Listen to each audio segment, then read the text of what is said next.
welcome to another video. Today we are playing Tiny Glade and we are building a sort of downtown section.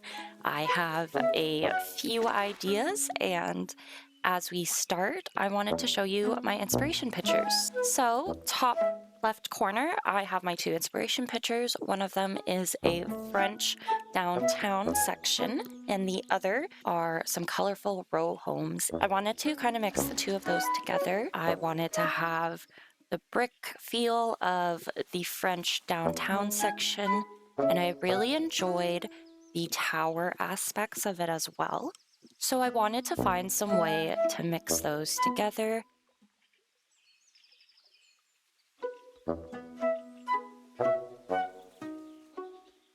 I also can't help but be so picky about everything. I'm just like this in every single building game that I play. I go back and forth all the time. I'm sorry if it gets a little bit annoying. That's why we speed it up quite a bit.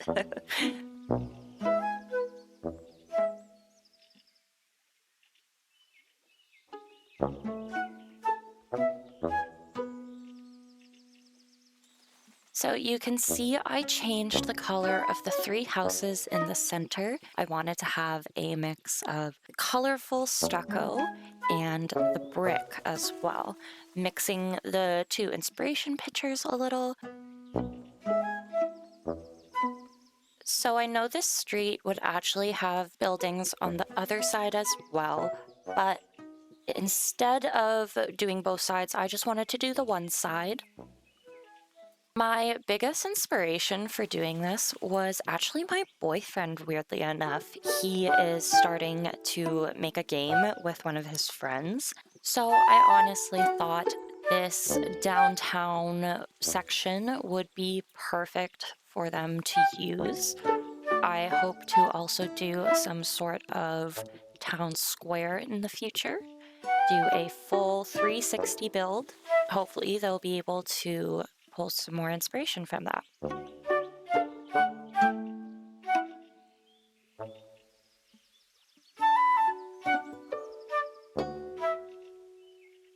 Over on the right hand side, I felt it was a little empty, so I added a wall. I think it is really cute, and I end up adding a tiny garden there. So at this point, I was really happy with the structure and the placement of everything. It was a good base, and I felt we could add lots of detail to it. You have to be very careful with Tiny Glade. If you put the path too close to the buildings, it'll actually make a door, and I didn't want that. And here we are adding in a little garden with the tree and the flower brush.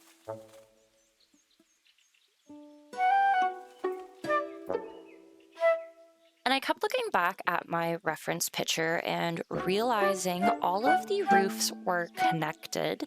I wanted to give the illusion of that, but my blue stucco had a different color stone than the other stucco colors, so I was struggling with that a bit. I decided to put the blue in the center because the white brick made a little bit more sense to me being in the center than on the right. It kind of looked a little bit more symmetrical to me.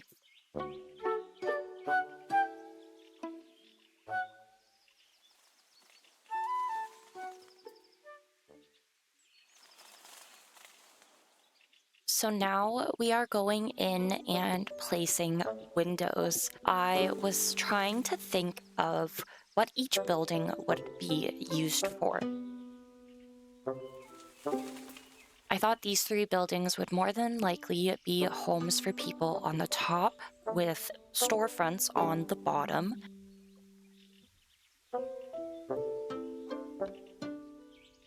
Like I said before, I'm always adjusting things. I'm always changing the heights, moving things over just slightly because I want it to be even. Well, as even as you can get it in Tiny Glade. We also just have a sheep kind of floating around. It couldn't figure out where ground was. It just wanted to live on top of the buildings, I guess.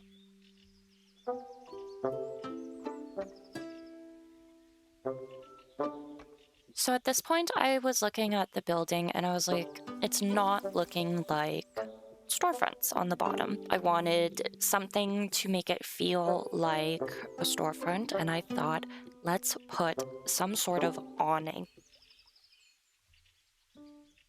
So I go about to add an awning onto the front of the buildings. I have to end up adding 3 different sections to get the look I wanted. But after a while we get there, I have to adjust all the windows again, of course, and I think it looks really, really good. It looks so nice and definitely gives the shop feel. Had to make sure none of the windows were clipping. I wanted to raise everything just slightly.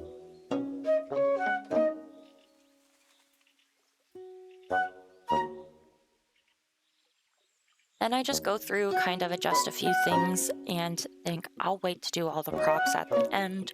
Not gonna mess with it right now. So we move next door to the left, and I was thinking of making this a sort of pub. There's always a pub in medieval towns, and I thought this building would be perfect. So I add a few decorations out front, put some benches because I feel people would be sitting there waiting for the pub to open, or potentially sitting there after the pub closes because they're too drunk. Who knows?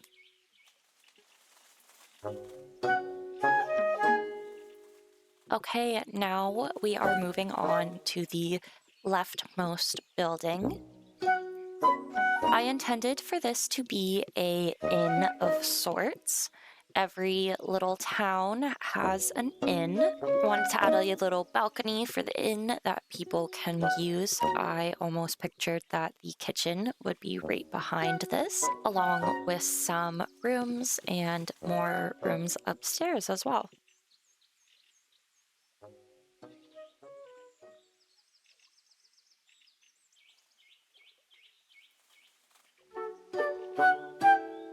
I play around with the placement of these chairs and benches for quite a bit until I get them to a spot that I'm happy with.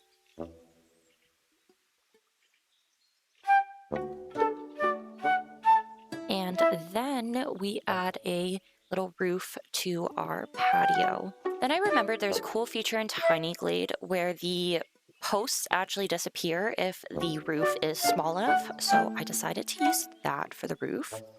I was worried it looked a little too small, but I think it's okay.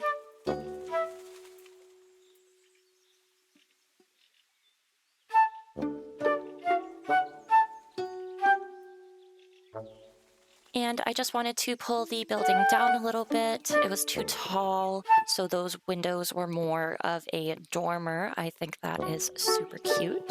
And then we are all done with that build and moving on to the next area.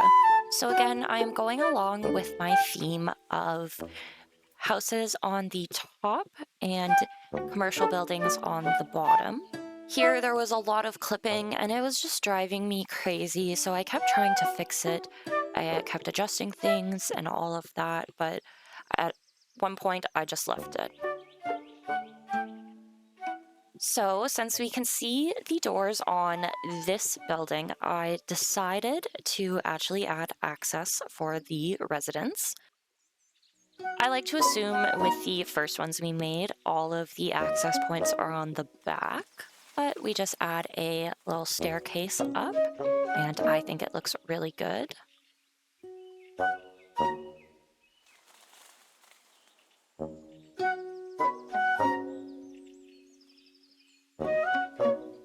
Adding some windows and adjusting everything again, changing the color, changing the textures, and adding some more lights to everything. Downstairs, I was thinking of a farmer's market or produce area type thing. I was kind of looking for anything that could be at a farmer's market.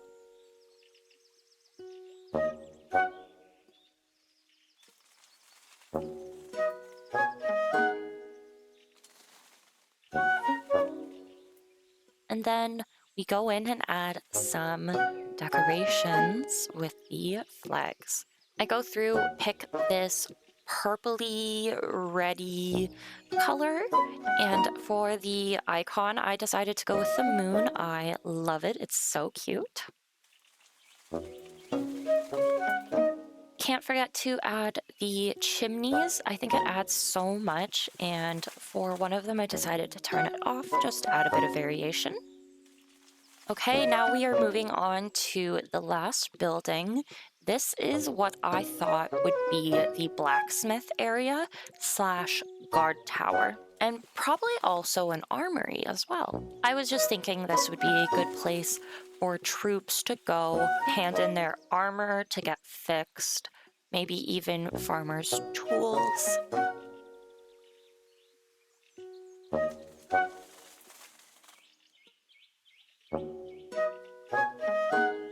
Now, I really like the way the chimney looks when it's placed on the base and you can see the bump out, but it was a little bit too much, so I had to move it to the back.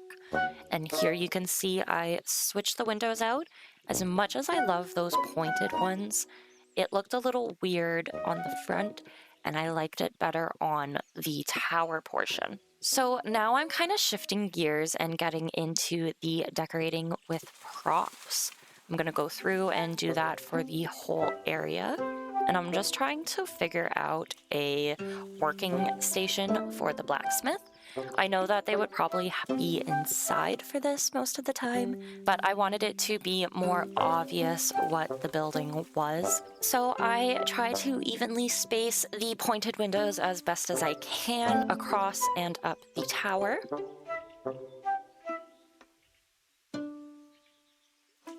Now we are going through and adding different props to all of the buildings. I am going through, picking the ones that I like the most and scooching some things around.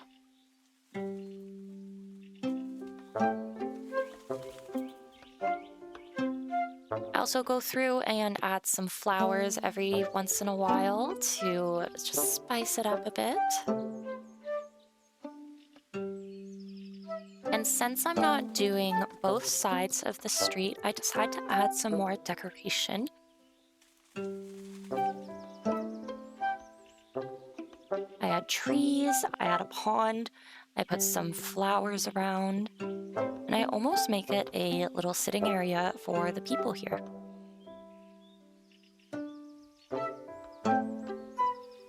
I was just going through and trying to add a few more things because I felt it looked plain, but I really don't think it does looking back on it right now.